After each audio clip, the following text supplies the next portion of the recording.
اور ایک طبقہ ہمارے ان بھائیوں کا بھی ہے جو الحمدللہ زکوٰۃ ادا کرتا ہے، زکوٰۃ ادا کرتا ہے، زکوٰۃ کے بارے میں فکر مند ہوتا ہے، کیونکہ زکوٰۃ پر اسلامی معیشت کا نظام ہے، یہ زکوٰۃ اسلام کا اقتصادی سسٹم ہے، اللہ تبارک و تعالیٰ نے اسے زکوٰۃ کے ذریعے سے قائم کر رکھا ہے۔ میرے بھائیوں، اللہ تبارک و تعالیٰ کی بندگان میں ظاہر ہے کہ ایک حیثیت کے لوگ سبھی نہیں ہیں، اس میں فقراء بھی ہیں، اس کے اندر مساکین بھی ہیں، اس کے اندر متوسط الحال بھی ہیں، اس کے اندر کشادہ حال والے لوگ بھی موجود ہیں، خوشحال جن کو ہم کہتے ہیں، ہر طرح کے لوگ موجود ہیں۔ یہ اللہ تعالیٰ کا نظام ہے کہ اللہ تبارک و تعالیٰ نے مالداروں کی زکوٰۃ غریبوں میں تقسیم کرنے کا، فقراء میں، محتاجوں میں 8 فنڈوں میں اسے تقسیم کرنے کا، اسے دینے کا حکم دیا ہے۔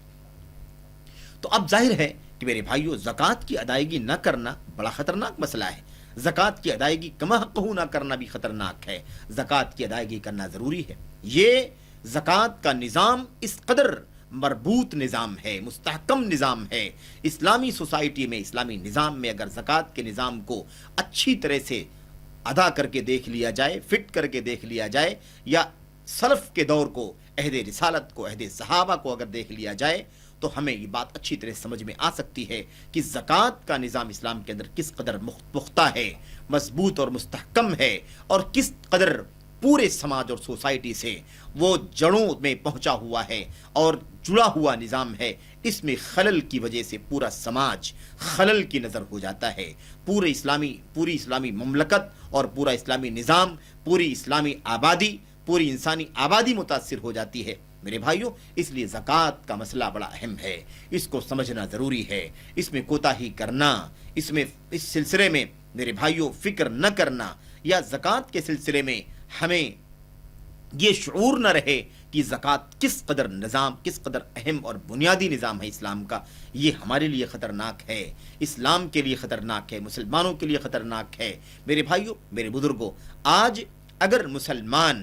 جو دولت مند ہیں، صاحب ثروت ہیں، صاحب غنا، خوشحال لوگ ہیں، جن کو اللہ تبارک و تعالیٰ نے مالی کشادگی عطا فرمائی ہے، مختلف اموال میں، مختلف میرے بھائیوں نقدوں میں، یعنی روپے پیسوں میں جن کو کشادگی اللہ تبارک و تعالیٰ نے عطا فرمائی ہے، اگر وہ اپنے مالوں کی زکوٰۃ اس طرح سے ادا کر دیں جس طرح سے ادا کرنا چاہیے، تو مسلم سماج کے اندر، اسلامی سوسائٹی کے اندر کوئی بھی فقیر،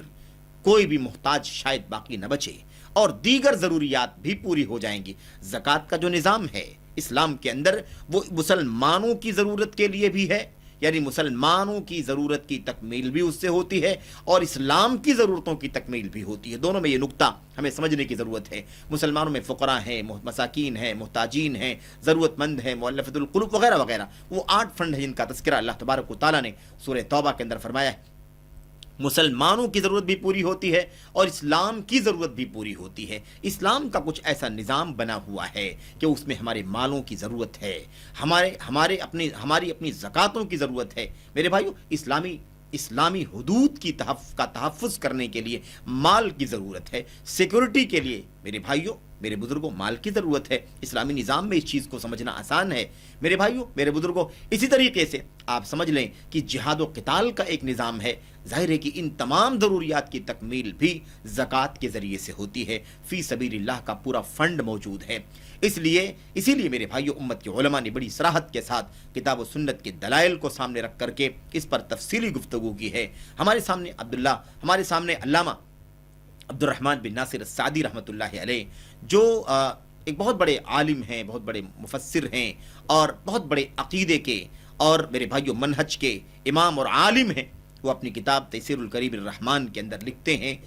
زکوٰۃ سے متعلق جو 8 فنڈوں والی آیت کریمہ ہے، انما الصدقات للفقراء والمساکین، اس آیت کریمہ کی تفسیر کے بعد لکھتے ہیں، کہتے ہیں یہ جو اللہ تبارک و تعالیٰ نے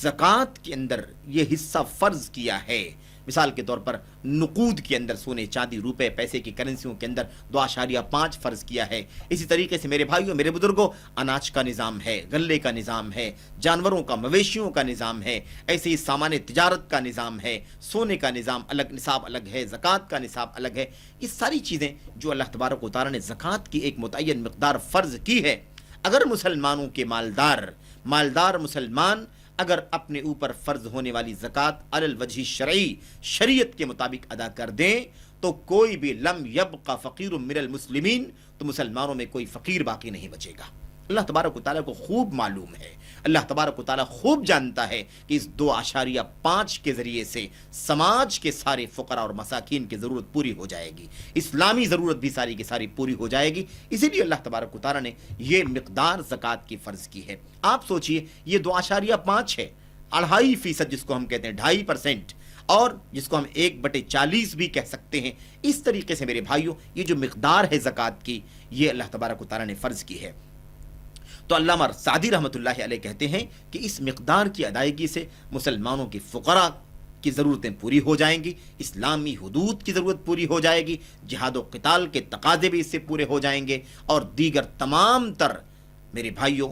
دینی مصلحتیں مکمل طور پر انجام دی جا سکیں گی۔ لیکن بس شرط اس کے لیے یہ ہے کہ مسلمانوں کے مالدار اپنے مالوں کی زکوٰۃ ویسے ادا کریں جیسے اللہ تبارک و تعالیٰ کو مطلوب ہے۔ ایک اور اہم اور بنیادی پہلو ہمیں سمجھنے کی ضرورت ہے زکوٰۃ کے حوالے سے، وہ یہ ہے کہ آج دنیا کے اندر، ہمارے سماج میں، ہماری سوسائٹیوں کے اندر بہت سارے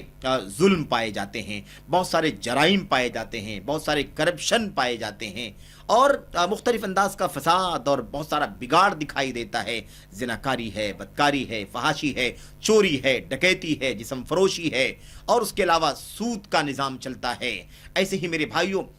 جو رشوت ستانی کا مسئلہ ہے، یہ سارا سماج کے اندر، اور ایسے ہی جوئے کا نظام چلتا ہے، اور لوگ مختلف حرام چیزوں پر، حرام راستوں میں جا کر کے مال کمانے کی کوشش کرتے ہیں۔ یہ جو پورا سماج مالی اور اقتصادی فساد میں ڈوبا جا رہا ہے، اس کا بھی سب سے بڑا علاج، مختلف علاجوں کے ضمن میں ایک بہت بڑا علاج یہ ہے کہ مسلمان مالدار اپنے مالوں کی زکوٰۃ علی الوجہ الشرعی، شریعت کی روشنی میں ادا کرنا شروع کر دیں۔ میرے بھائیوں آج ہمارے مالوں کی زکوٰۃ پورے طور پر نہیں نکلتی ہے، سماج کے فقراء اور مساکین کا پیٹ نہیں بھرتا ہے، غریب خاتون بیوہ کا پیٹ نہیں بھرتا، یتیم کا پیٹ نہیں بھرتا، اس کی ضروریات کی تکمیل نہیں ہوتی ہے، ضرورت مندوں کی شادیاں نہیں ہوتی ہیں، بچوں کی شادیاں، بچیوں کی شادیاں نہیں ہوتی ہیں، اور نتیجہ کیا نکلتا ہے کہ اب جب ضروریات ہیں انسانی زندگی کے، پیٹ کے مسئلے ہیں، انسانی فطرت کے تقاضوں کے مسائل ہیں، اس کی تکمیل کے لیے جب حلال راستے نہیں ہیں تو لوگ حرام راستوں کی طرف قدم بڑھاتے ہیں۔ میرے بھائیوں چوری، اگر مسلمانوں کے مالوں کی زکوٰۃ نکلے اور ہر ضرورت مند تک وہ چیز پہنچ جائے تو سماج سے چوری کا خاتمہ ہو سکتا ہے، سماج سے ڈکیتی کا خاتمہ ہو سکتا ہے، زناکاری، بدکاری، فحاشی کا خاتمہ ہو سکتا ہے، سود کا نظام، سود کا جو یہودی اور مجرمانہ نظام دنیا کے اندر چل رہا ہے، مسلط ہے، اس کو بھی روکا جا سکتا ہے، اس پر بھی قدغن لگائی جا سکتی ہے۔ ایسے ہی جسم فروشی کا نظام، بدکاری کا نظام جو کچھ ہے، ایسے ہی میرے بھائیوں جو رشوت وغیرہ کا سلسلہ چلتا ہے، یہ ساری چیزیں کہیں نہ کہیں ہمارے مالوں کی زکوٰۃ کی فراہمی نہ ہونے کی وجہ سے ایک طبقہ جو دنیا پرست نہیں ہے، مال کی ہوس رکھنے والا آدمی نہیں ہے، حلال و حرام کی تمیز کرنے والا آدمی ہے، ایسا آدمی میرے بھائیوں ان تمام غلط راستوں پر قدم نہیں ڈالے گا اگر ہمارے مالوں کی زکوٰۃ ان تک پہنچ جائے گی۔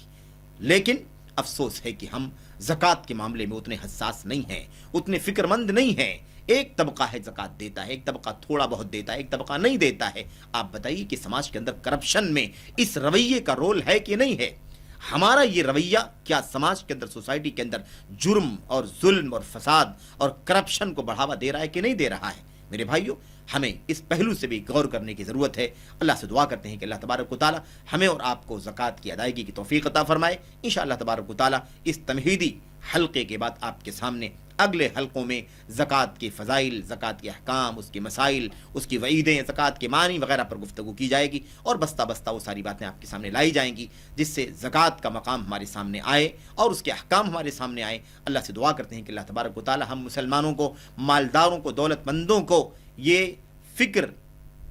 پیدا کرنے کی توفیق عطا فرمائے کہ ان کے مالوں کا تعلق اسلام کے اندر کہاں تک پہنچتا ہے، مالوں کے ذریعے سے کہاں تک لوگوں کی ضرورتیں پوری ہو سکتی ہیں، اور کیسے زکوٰۃ کا نظام اللہ تبارک و تعالیٰ نے دنیا میں قائم کیا ہے۔ اللہ تبارک و تعالیٰ ہمیں